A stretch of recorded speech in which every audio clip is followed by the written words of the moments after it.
my name's Cherry and I'm from Oxford in England, and this is my presentation.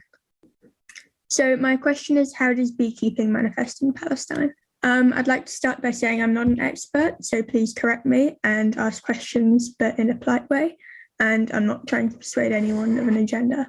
My presentation is comprised of three main questions. How has beekeeping been culturally integrated in Palestine?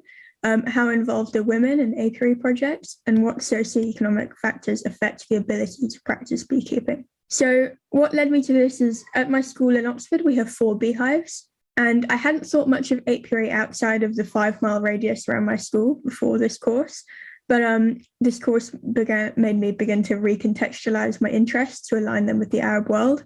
And from this, I decided to focus my research on Palestine, as it's an area of academic interest to me. So there are apiary communities all over Palestine. There are roughly 86,000 beehives, and this means that there are approximately 4.3 billion honeybees. So it's a prominent practice.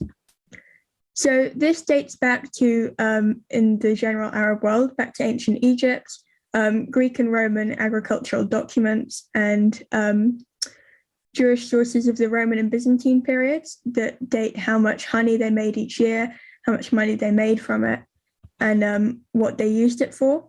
So honey was prominent and still is because it was used to replace sugar. There were other sweeteners such as figs, dates, grapes, and carobs, but honey, when available, was the preferred. So there's architectural evidence of it. For example, this jug on the left, which is an artifact that was used to store honey, and it's made of clay and mud. And then on the right, there is more proof of beehives in Gaza, because these are like archaic beehives that were made of mud, clay, and straw. They're a much cheaper method of collecting honey. So moving on to women in beekeeping, the World Bee Project pioneered in 2019 a project to establish apiaries for women on rooftops of their houses in East Jerusalem.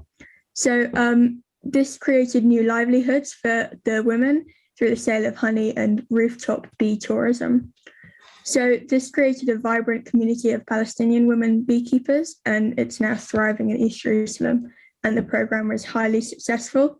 And it's also been supported by Jerusalem municipality, and other support has been offered from various politicians and agricultural activists.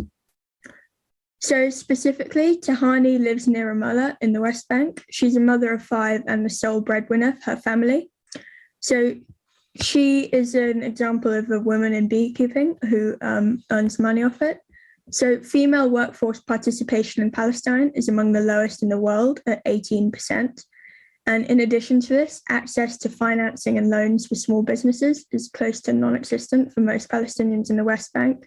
So this project addresses both issues, financing and unemployment. So Palestinian women working in an apiculture farm in the West Bank bring in like an income through honey. So this is a major boost, where 1 in 4 people and 40% of women are unemployed.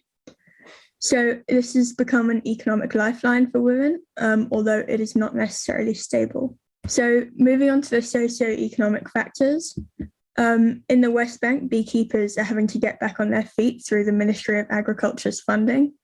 So the beekeepers have demanded that the Palestinian government offer them incentives to market local honey, both at home and abroad.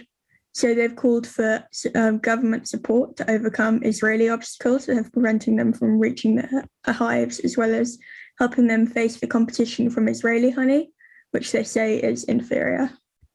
So the Ministry of Agriculture pays great attention to the development of honey market in the West Bank, said the Director of Beekeeping Department at the Ministry of Agriculture. And he said, since 2014, the ministry has been distributing thousands of beehives to families wishing to start honey farms to boost this vital industry.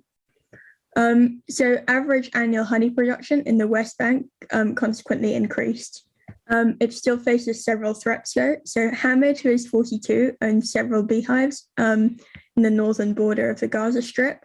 So these beehives are his family's only source of income and livelihood.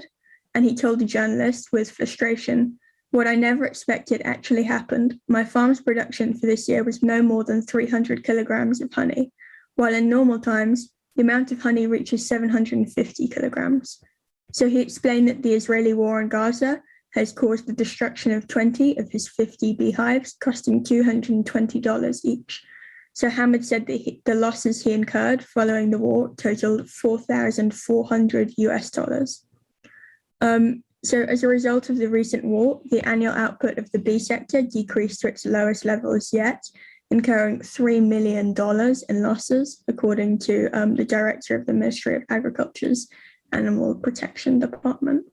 So the regular attacks, which decimate the crops of local farmers, have also had a detrimental effect on the strip's bee population itself. A beekeeper has said, "I was working on the beekeeping in the northern Gaza Strip. We always keep the bees in these areas and put our hives there so that the bees collect nectar from the flowers in the wide open areas and produce honey away from the crowded city centre out of fear of the occupation's missiles." So pesticides are also a prominent issue. After the occupation sprayed chemicals in the area a few years ago, the planes destroyed over 50% of the bees in 50 hives. Said another beekeeper. He said, "I established this project many years ago. Now I'm facing heavy losses." So beekeeping faces several threats as outlined, not to mention agricultural failure due to climate change as well, though this issue isn't unique to Palestine. So in conclusion, beekeeping faces several challenges in Palestine, such as agricultural volatility, pesticide attacks, economic instability, and climate change, and they all pose as major obstacles. But despite this, beekeepers across Palestine are persevering to sustain the apiaries and collect income, and it's been practiced for many years, so it's probably not going to go anywhere.